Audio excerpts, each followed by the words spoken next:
Welcome to the deep dive. Today we're tackling frugality. It's a word that sometimes gets mixed up with just being cheap, right? Right. But it's much more about being intentional, thinking about how you use resources, spending with, real purpose. Exactly. And to kind of get under the skin of this, we've been looking at a YouTube video. It's from Be Minimalista, and it's called Why I'm So Frugal. Yeah, and our goal here really is to pull out the key takeaways for you. Find those surprising bits, the ideas that make you stop and think. So you can get a solid grasp of this whole mindful spending thing quickly without feeling overwhelmed. Think of it as a fast track to understanding how this frugal approach might actually work, the benefits, the details. Okay, so let's dive in. The video starts by looking at where this whole mindset came from for her, and it actually goes way back to her childhood. Yeah, there's this really interesting story about her dad. He taught her this connection between like hard work and getting rewards. Ah, the lunch pass story. Right. She needed, what was it, 1,000 points? 1,000 points, yeah. To get this special school lunch pass that let her leave campus seems like a lot for a kid. Definitely. And how did she earn them? Well, it was all tied to specific tasks. Things like making her bed, setting the table, cleaning her room, even cleaning the car.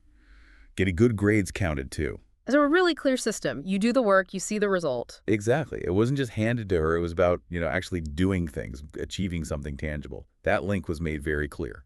And she talks about how tough that 1,000 points seemed, but she was like really determined. Yeah, and she really remembers that feeling, the satisfaction, when she finally got that pass. It wasn't just about getting out for lunch. It was the feeling of having earned it through her own effort. That sounds like it really stuck with her. Oh, absolutely. A foundational experience, like you said. It probably built this deep understanding of the value behind things, the effort involved. It's different than just getting stuff. Right. And this wasn't a one-off. These lessons kind of continued even at the supermarket. The juice story. Yeah. She mentions being maybe 6 years old and already looking for fuller juices because her parents taught her they were the better deal. It's funny, she says saving money at the supermarket turned into a kind of game for her. That's a great way to frame it, isn't it? Makes it engaging, maybe less of a chore. Totally. It shows how these everyday things became lessons in value in making conscious choices. And making it a game probably made it stick. Frugality as something positive. So, okay, from those early experiences, it seems like some core principles started to form for her. One of the big ones she mentions is living simply to avoid what she calls hard mode. What's that about? Basically, it's about designing your life so you're not constantly chasing the next thing, feeling pushed by trends or, stressed about high living costs. Okay. By deliberately keeping expenses down, she doesn't have to be in constant earn mode, which frees up, well, time, mental space. Right. It's like stepping off the hamster wheel on purpose. Exactly. And that ties right into another main idea, prioritizing free time. Time for, meaningful activities, relationships, over just working constantly because your life costs so much. She literally says she wants to work to live, not live to work. I Yeah. think a lot of people can probably relate to that feeling. Yeah, it really makes you question priorities, doesn't it? Yeah. Instead of chasing more things, which often just demand more time and energy to get and maintain, Right. the focus shifts. Yeah. It goes to the non-material stuff. Yeah. Connections, experiences, maybe personal projects, things that often bring a deeper kind of satisfaction. And then she draws this really clear line between wealth and status. It's quite interesting. Yeah, how does she define those? Well, status is the visible stuff. Yeah. The big house, the fancy car, designer labels. Wealth, for her, is the unseen security. Savings, an emergency fund, investments. Ah, okay. The foundation. Exactly. And she argues that a lot of people focus on showing status, but they might not actually have that solid wealth underneath. It can be quite insecure, actually. That's a powerful point. True security isn't about what other people see. It's about that solid financial base. Chasing status is, well, it's endless, isn't it? Depends on others. Building wealth feels more internal, more stable. Definitely. And this connects to her commitment to sustainability, too. She's really strong on this. How so? Using things until they're basically unusable, fixing things instead of just buying new ones, trying to lessen her environmental footprint. She even brings up that shocking statistic about how many clothes are produced compared to what we actually need. It's huge. It's interesting how frugality and being eco-conscious just naturally seem to go together here. Consume less, make things last longer. Saves money and reduces waste. Exactly. It's pushing back against that constant cycle of buying more and more and more. And she's quite critical of how marketing tells us buying stuff equals happiness or success. Which often isn't true, is it? Rarely, I'd say. She also has this view of clutter. She calls it an annoying roommate. I like that. Anyone who's tried decluttering can probably feel that one. Yeah, clutter takes up mental space, too. Yeah. So this frugal approach often leads to more minimalism with possessions, valuing the space, the simplicity. It's about what you don't have sometimes. Right. And tied to that is her final core principle: buying fewer things, but making sure they're higher quality, built to last. So invest once in something good rather than constantly replacing cheap stuff. Pretty much. The initial cost might be higher, sure, but over the long run, you often save money and resources because it lasts. It's thinking about value differently. Durability, longevity, not just the upfront price. Okay, those are the big ideas, the kind of philosophy behind it. Let's get practical. What does she actually do? First up, meal planning. Ah, yes. Every Sunday, planning meals based on what's already in the pantry. And then sticking to the grocery list, like really sticking to it. I know that's where I often slip up, the impulse buys. Me too. But this structured way is like fundamental for her grocery savings. Plan around what you have, minimize waste, buy only what you need. She does make exceptions though, right, for sales. Yeah, if it's something she uses all the time and it's on a good sale, she'll stock up. So it's planned, but with flexibility for smart deals. And she's actively hunting for those deals, checking supermarket discounts each week. Right, bringing her own bags, choosing local stuff or unbranded products. She says 99% of the time they taste the same anyway. That really challenges brand loyalty. It does. It's about looking past the marketing, focusing on the actual product and value. Those small savings, week after week, they really add up. And eating out, almost never, it sounds like. Max once a week, she says, and never orders takeout. Always cooks at home. Which must save a ton. Her goal is under 48 a week for groceries. That sounds ambitious for a lot of people. It's incredibly low, yeah. Yeah. It's just how much cooking at home impacts the budget.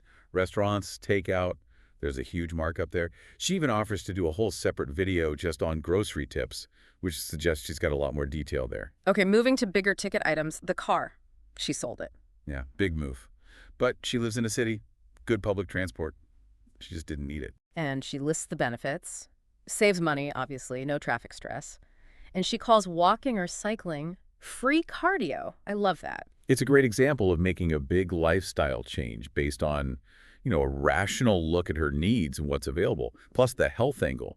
That's a bonus win. Another tactic. Constantly reviewing contracts.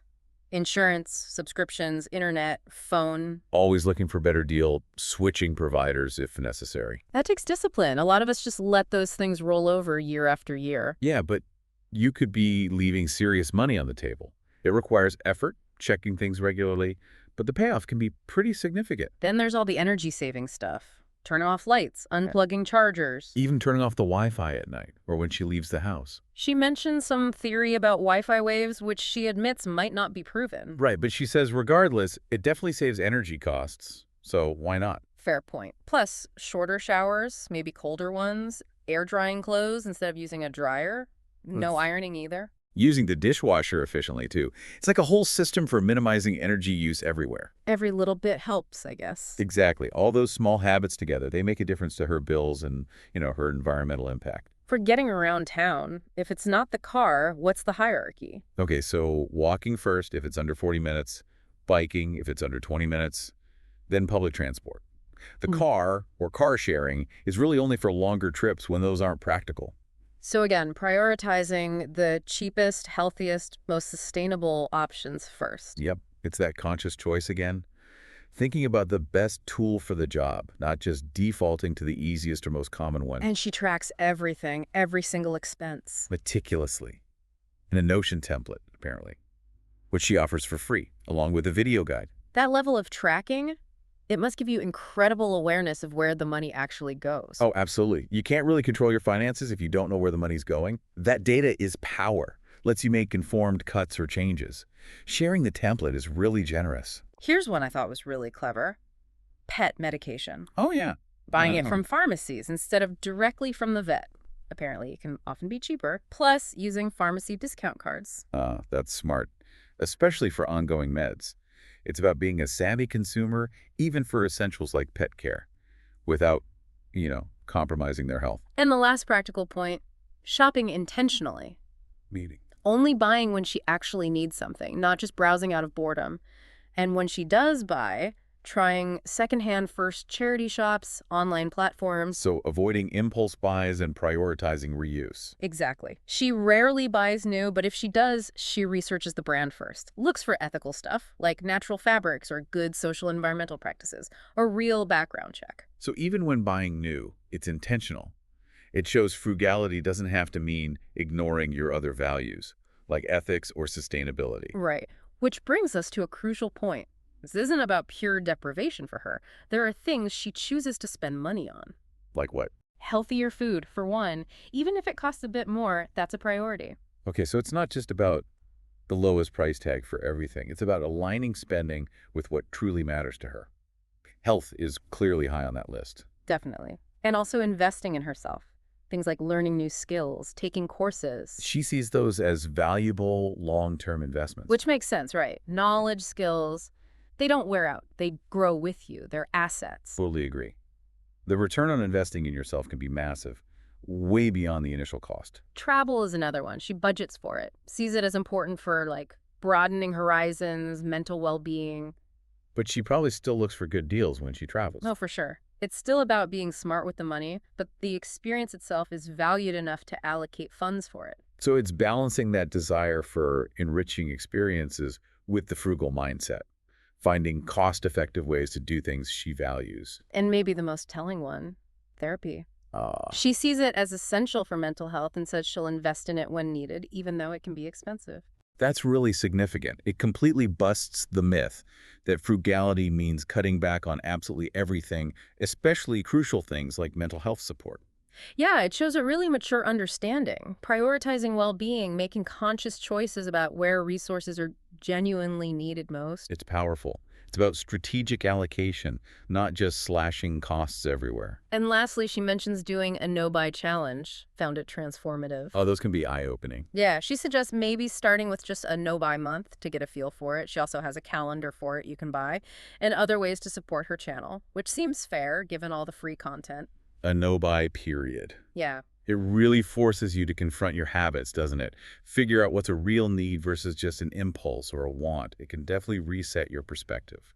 Okay, so wrapping up this deep dive into Bay Minimalista's perspective, Yeah. it seems her whole frugal philosophy really boils down to intentionality. Yeah, making conscious choices, prioritizing needs over wants, definitely. Getting the most out of the resources you have. And finding value that's, deeper than just the price. Exactly. It's not presented as this grim self-denial thing at all. It's about shaping your spending to match your actual values, your goals for life. Which potentially leads to more peace of mind. Maybe more time for the important stuff. That seems to be the promise. Financial benefits, yes, but also a greater sense of control, less stress, and more freedom to focus on what really brings you joy or fulfillment. So that leaves us with a thought for you, listening. How might adopting even just one or two of these habits, maybe the meal planning, maybe tracking expenses, maybe just thinking secondhand first, how might that shift your relationship with your money and your time? And maybe digging a bit deeper, that distinction she makes between wealth and status. What does that look like in your own life? Which one are you perhaps unconsciously prioritizing? Definitely something to think about.